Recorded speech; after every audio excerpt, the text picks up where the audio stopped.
Namaste World Raisers, Sabina and Roger here. We just watched our first video by the channel Radha Mohan does Vedic Science and History. And we absolutely love the video, so we're going to watch another one. And this is called Ancient Greece's Deep Connection with Vedic India. Why did you pick that, Roger? Well, I do have my suspicions that in ancient times everything was connected. I believe Sanatana Dharma was all over the world, and I think this video might show some proofs of that, because we all know the Western world is really descended from, like, we think that our knowledge as Westerners, came from ancient Greece. But if ancient Greece's knowledge came from ancient India's knowledge, then that would open up a whole can of worms now, wouldn't it? So let's open it. So let's find out from somebody who's done the research and see what's what. Yeah, thank you. And please hit the like and subscribe button. Thank you.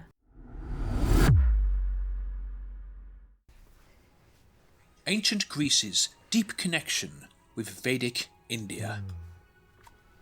In the distant past, Emperor Yayati once ruled the entire world from his seat in Hastinapur, which was located in today's northern India. One of his sons, Tuvasu, was given the region to rule, now known as Turkey. As it was to the far west of the empire's most direct influence, over time the inhabitants of that region gave up Brahminical culture, and it became known as a land of Malecha, meat-eating Yavanas. In the huge Mahabharat war in India around 3100 BCE, due to pressure from Kana, the Turkish region took the side of the treacherous Duryodhana. But after the Pandavas' victory, this land was conquered by Sahadev in time for Yudhishthira's Rajasuya sacrifice. This meant all kings had to accept Yudhishthira as the supreme emperor. In around 3000 BCE, the settlement of Troy in northwest Turkey was established. The same ethnic group were also present in areas we now call Greece, Cyprus and Albania. Troy gradually grew powerful until the Trojan War in about 1180 BCE. From then on, the people of Greece began to develop pride in their own history and identity. At one point, the main culture of that part of the world was Vedic, but as India itself declined, the local population began to incorporate their own history into stories known to their forefathers. There's an abundant evidence for this, such as the similarities between the Iliad and the Indian histories of Mahabharat and Ramayan. What? Wow. But let's start with their gods and heroes. In That summary, makes so much sense, to be honest. both Greek gods, Jupiter and Zeus, That makes so much have sense. attributes like the Vedic Lord Indra. Totally. Gorgeous. Apollo and the Muses are similar to Krishna and the Gopis. Oh, yeah. Hades is like Yamaraj. Cupid like Kamadev. Oh, yeah. Absolutely. Hermes like Narada Muni. Is it? Icarus like Sampati. Of course. Oh, yeah. Achilles like Kana. Oh, yeah. Mount Olympus and Mount Meru are both believed to be abodes of the gods, manifest in this world as a local mountain, but they have links to the celestial world. Yeah. That's so similar. Krishna and Hercules. Oh, wow. Now the name Hercules comes from Harikulisha, which means Lord from Hari dynasty, Hari being a name for Krishna. Hercules. The Greek Prometheus comes from the Sanskrit Prometheus, which is a name for Lord Shiva as the destroyer. Interestingly, the Greek Christos means the anointed one, and this was the origin of the word Christ. And Christos has roots in the colloquial Bengali word Christo, meaning Krishna. Oh, yeah. But there's philosophy and cultural connections too. A Greek ruler of the 2nd century BCE had silver coins made, which included imprints of Krishna and Balaram. What? Pythagoras, 582 to 507 BCE, was one of the earliest of the Greek philosophers. He taught that the soul wanders through many lives, including in the bodies of plants and animals. He also believed the goal was to become free from the cycle of birth and death. This is parallel to Vedic teaching. Oh, yeah.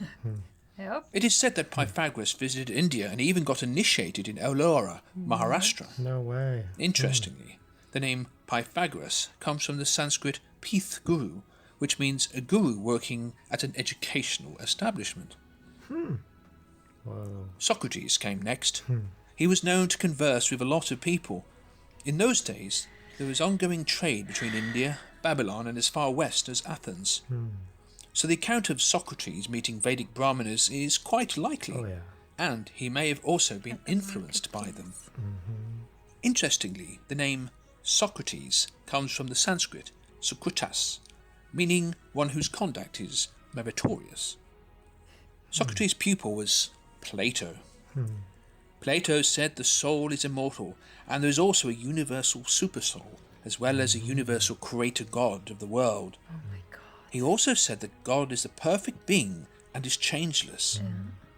These are Vaishnava teachings. Oh, wow. Aristotle believed that God was a being that directed the world, and that absolute reality is eternal and without a creation.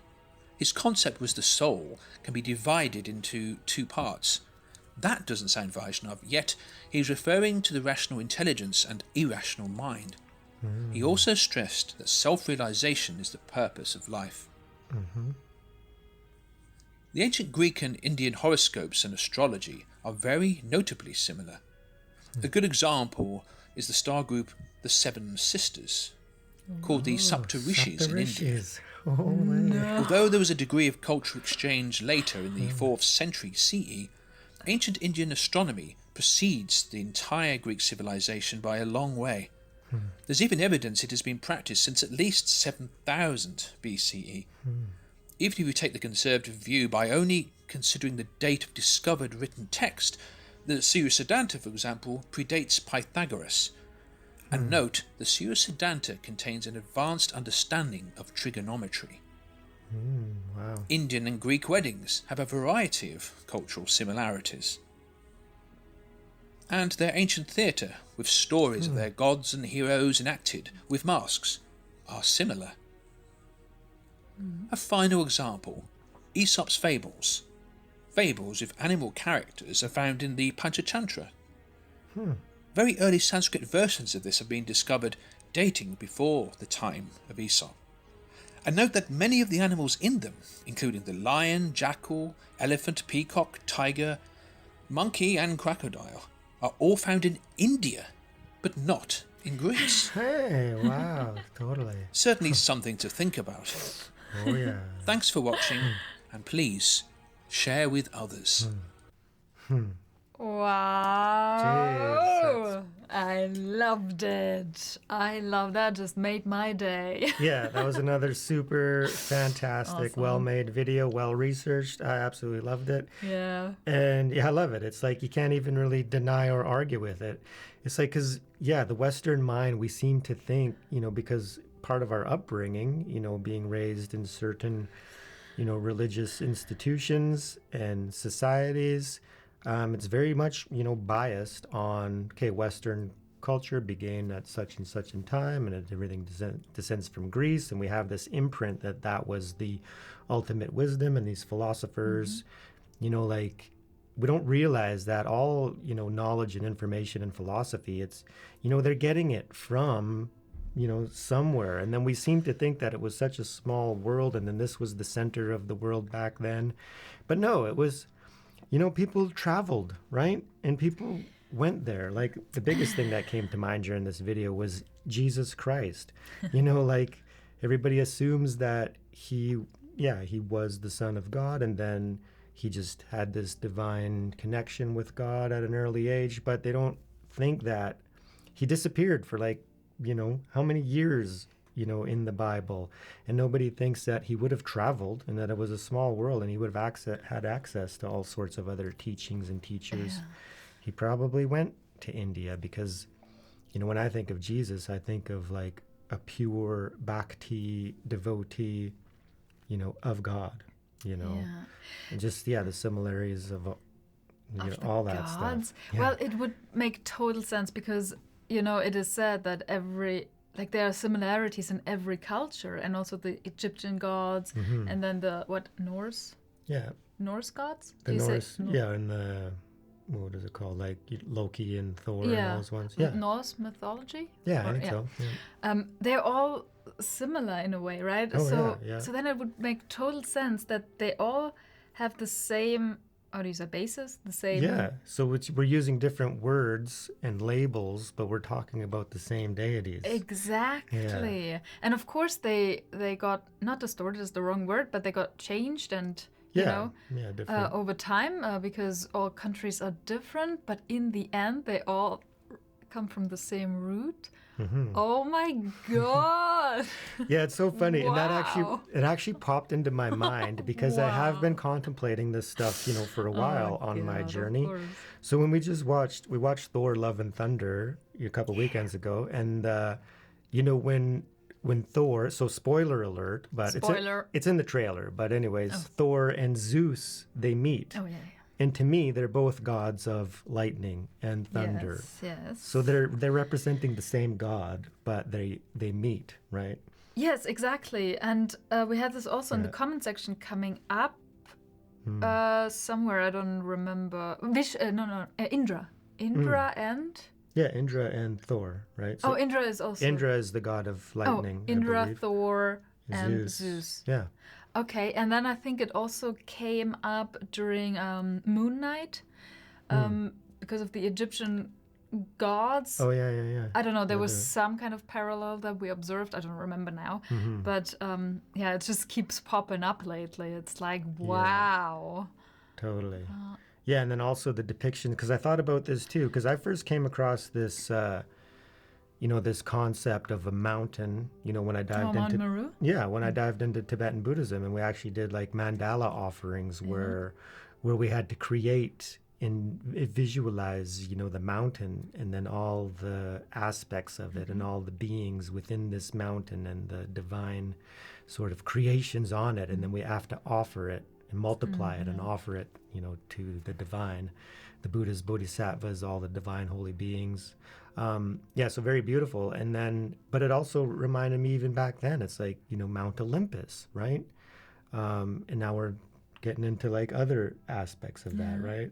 So just this, and then we just watched the previous video that we watched about the ascending order leading to the boundaries of the universe. And I think that's also what the mountain represents, is the different layers. And then the higher and higher you go, and then you have the highest god at the very tippy top, right? Mount Olympus, Mount Meru, a mountain signifying, the journey upwards beyond.